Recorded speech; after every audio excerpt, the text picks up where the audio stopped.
Hola chicos, hoy estamos en un nuevo video y quiero demostrar cómo solucionar el problema de las capas en KineMaster.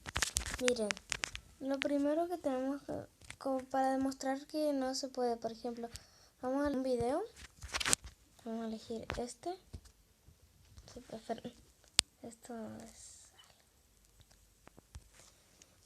este es el error, miren, te vas aquí, eliges cualquier video, por ejemplo este, y le vas a poner una capa. Por ejemplo, ¿quieres hacer zoom? Buscas un video, cualquiera, y luego te vas aquí. Y como ves, no, dice, excede el número de excede el número de capas, sobrepasa el número máximo de capas y eso.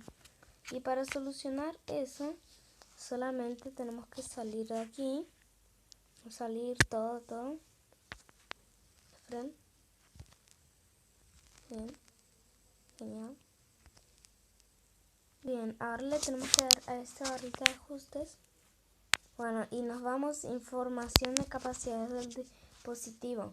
Primero tenemos que, si les aparece una sola opción, hay que ponerle ejecutar análisis ahora. Y cuando esté todo, te van a aparecer estas otras opciones. Y vamos a poner en modo capa. Y luego nos vamos de aquí y nos vamos hacia abajo. Y dice configuración para expertos. Tenemos que irnos aquí y nos vamos en modo de capas de video ilimitadas. Activamos y dice que se podría salir. Usar la función de capas ilimitadas podría causar que la app se cierre o sufra problemas al superar las específicas, bla, bla, bla. Y bueno, no importa eso. Puede ser que se salga, pero bueno. Salimos de aquí. Ok, cuando estamos aquí entramos en cualquier video. Y esperen, entramos. Y ahora vamos a poner en capas. Esperen. En capas. Y ahí como ven parece un video. Aquí voy a dejar una imagen. Y luego lo que tenemos que hacer es elegir cualquier video otra vez. Por ejemplo, otra vez este. Y ahí podremos poner otro más. Aquí, por ejemplo. Así quedaría.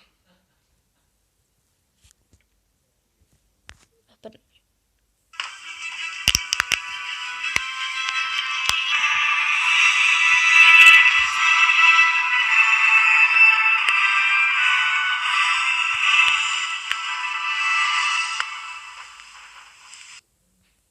Perfecto.